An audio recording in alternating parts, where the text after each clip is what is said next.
Glad you came back, underdogs, misfits, and other little lunatics.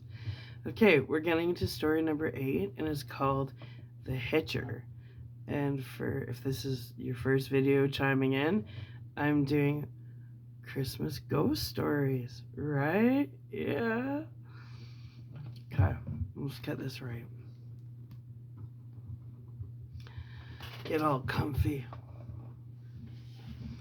My chair has wheels, so I move. Let's go. The Hitcher.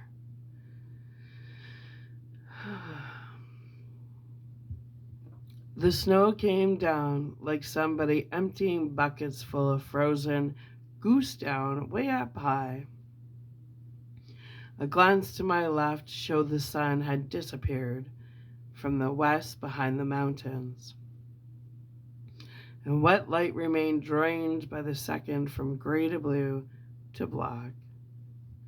I'd been a fool to come this way, I knew, but it was the quickest route to get back on Christmas Eve, and I wanted to see the kids' faces before they went to bed. The quickest route normally, though now I regretted not taking the long route by the motorway, which they at least kept clear. Working on a Christmas Eve is the curse of being self-employed. I'd worked previous years, but this Christmas Eve was snowier than I'd ever remembered. The windscreen wipers flicked back and forward, struggling to clear inches of snow as I peered into the gloom. I was in a rural area, but just going through a village. Christmas trees sparkled in the windows of the houses. I paused and people had hung snowdrop-style lights along their eaves. I got glances of warmth and family gatherings as the atmosphere of Christmas deepened. It deepened for them, but all that deepened for me was the snow. I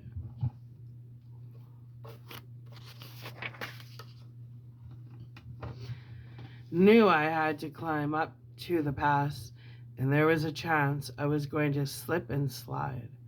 I needed to be careful not to come off the road because hardly any traffic was passing now. No one as foolish as me. I was out into the country now, leaving the lights behind me, cotton wool blizzards illuminated by twin tubes of light from my headlamps. The strain of concentrating was giving me a stiff neck and a sore head. If someone ran in front of me now, I wouldn't see them, and if I hit the brakes, I'd slide. Then I saw a figure to the side of the road thumbing a lift. I did a double take. Was someone really out there in this? Where the heck were they going? But maybe they miscalculated the time and the weather just like me and wanted to get home for Christmas. Luckily, I was going so slow that when I pumped the brakes, I slowed at a steady rate rather than skewing off to the left or right. The car stopped, the indicator lights winking harshly, the engine idling. Where were they? I twisted my head and peered right. I hit the button to wind the window down, to wind the window down, and with an electric whir, the cold and the wet came in. Feathers of snow invaded the car interior. Winter ghosts that vanished as soon as they arrived. Still no one. Hello? I craned my head and shouted again, hello? Is there anybody out there? I was just thinking I had mistaken a snow-shrouded gate post for a person and about to set off when there came a rap at the driver's side, not the passenger's side with its open window. I felt a jolt of panic. The snow billowed in from the left and I wound down the right window, causing a cross draft of frigid air. Someone stood outside the car. I shivered, whether from the cold or from some primitive fear of winter ghosts. I don't know. It was a man. I think it was a man. The figure stood tall and dark with snow flurries blowing round his hooded face. Thanks, he said. His voice was deep and the accent local. That reassured me. He was a mortal man after all, one of my own people. Where are you going? I asked, wishing he'd either get in or leave me to my journey.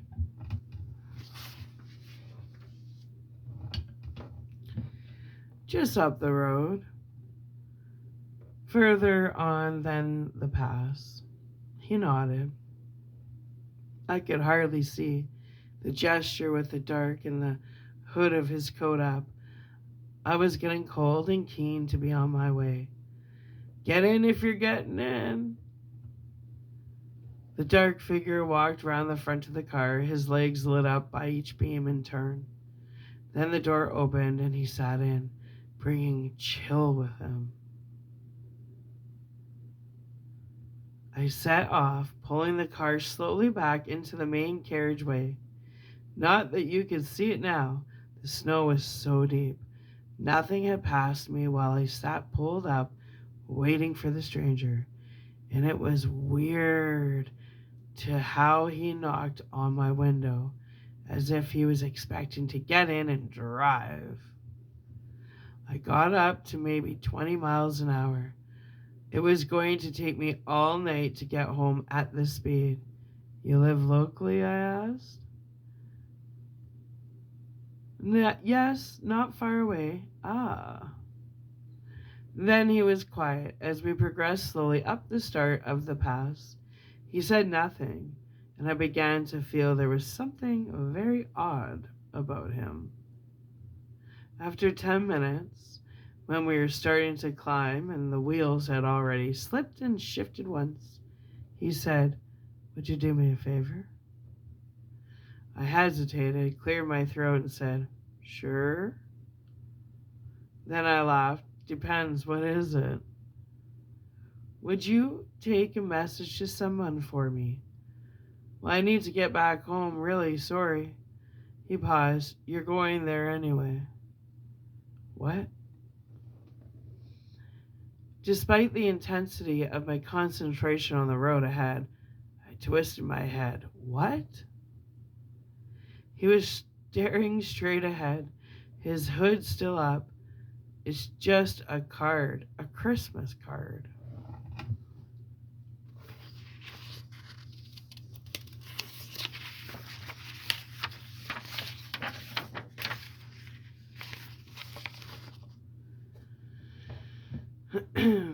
I directed my stare back to the road. I couldn't lose concentration on this high, winding road, or I'd wreck the car. "What do you mean?" "I'll be going there anyway. I have to get home." I felt him stuff the card into the pocket of my coat, uninvited, with a muffled, "Thank you." Then a minute later he said, "When you see him, tell him I miss him." "See who?" "Can you let me out here, please?" I looked at the whirling snow in the dark outside the car. "Here. You'll freeze to death. Here, please." "I can't go where you're going, sorry."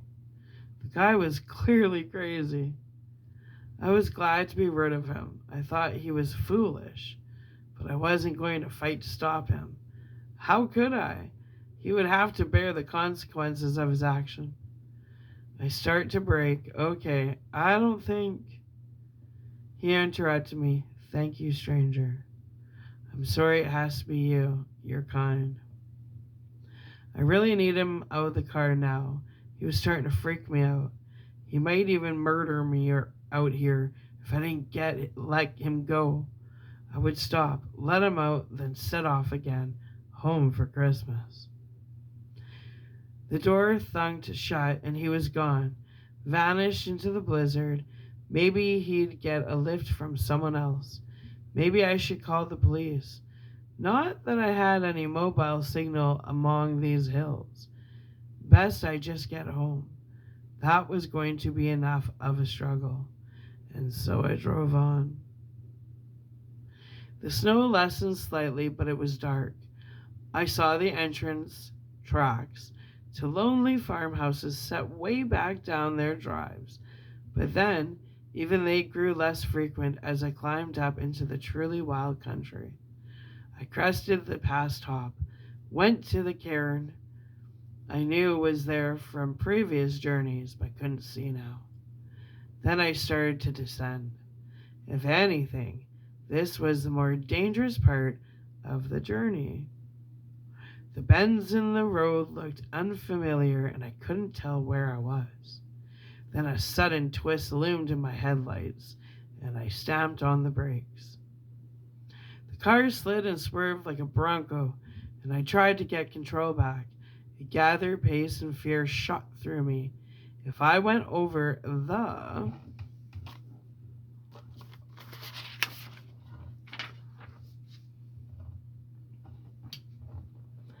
edge here, it would be the end of me. The car began a lateral slide and there was an enormous bang. The next thing I knew was silence. The engine had died and it was cold. I must have lost consciousness briefly. I blinked and shook my head to clear it. I couldn't stay in the car. I'd freeze to death. So I struggled to get out. I unbuckled the seatbelt and shoved the door. It opened easily, and that was amazing because when I stood outside, with my fingers in the dark, I felt how buckled it was. It was a miracle I'd survived it all. I pulled my coat in tight and turned up the collar, but weirdly, I didn't feel cold. My plan was to walk down the road until a car came, so I walked. I walked for a long time, and the night was so dark. It was as if I was the only person in the world, alone in a realm of snow and shadow. And then I saw a lane leading off to the left. The sign on it needed painting, but it said, Green Sikh Farm. It was incredible. I could see to read because there was no obvious light source. I figured I could keep walking on the road, but to be honest, who would be out driving in this weather? Or I could walk down this lawning to Green Sikh Farm. Farmers were bound to be in, and so I left the road and walked the stony path. My feet didn't slip on the snow-covered rocks, and soon I saw a lone farmhouse ahead. There was a light in the window, no Christmas decorations, but a light was there as if to guide travelers. It took me a further 5 minutes to get to the farmhouse, and once there, the snow blowing around my ears and face, I knocked on the door. No one came. I thought maybe no one was in, despite the light. Then I reasoned that they wouldn't really be expecting visitors, so I rapped again, and this time there was the sound of movement deep within the house. The rattling of bolts and opening of latches came muffled from behind the front door. Then it was thrown open, not cautiously, but as if welcomed. An old man stood there. You're here. I knew he'd send someone. He always knows.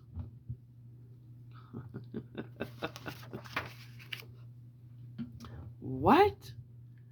Shivers ran up my spine. Something weird was happening. Come in, he said. He looked and sounded like a normal farmer. They're so down to earth normally, but this guy sounded as crazy as the man I'd given a lift to. Look, I said, still standing at the door with the weather behind me. I just need to use your phone, and then I'll be gone as soon as the rescue people come to tow my car. The farmer looked at me sadly. The phone won't be any use to you, but come on in. The cold's getting into my bones, even if it doesn't bother you. And he was right. The cold didn't bother me, but at his request, I stepped in. The house was old-fashioned. It looked like it came from years ago. I scanned around for the phone. I persuade him to let me use it. I pay him if I had to. Do you have the card? He said. My hand went to the pocket of my coat. I did have the card. He saw me move to it and said, Could I have it, please?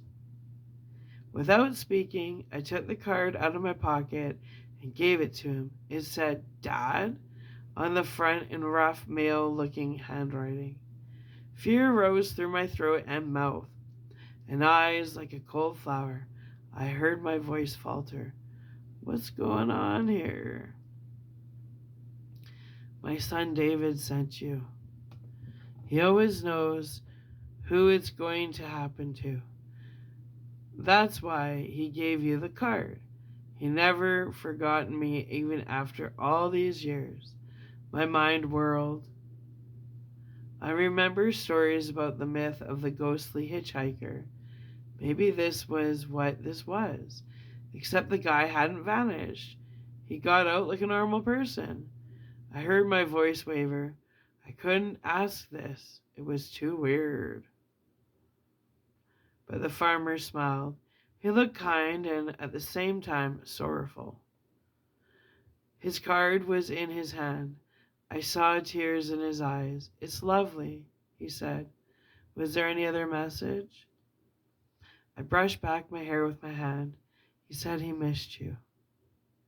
The farmer nodded, and I miss him too.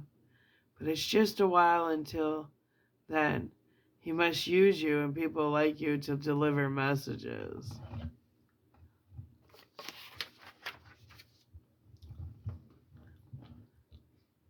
I finally worked up my courage. I had to know. I asked, Your son? The farmer kept smiling. I cleared my throat. Is he? I felt weird, but I finished my sentence. Is he dead? The farmer looked at me with a sad smile. No, we are.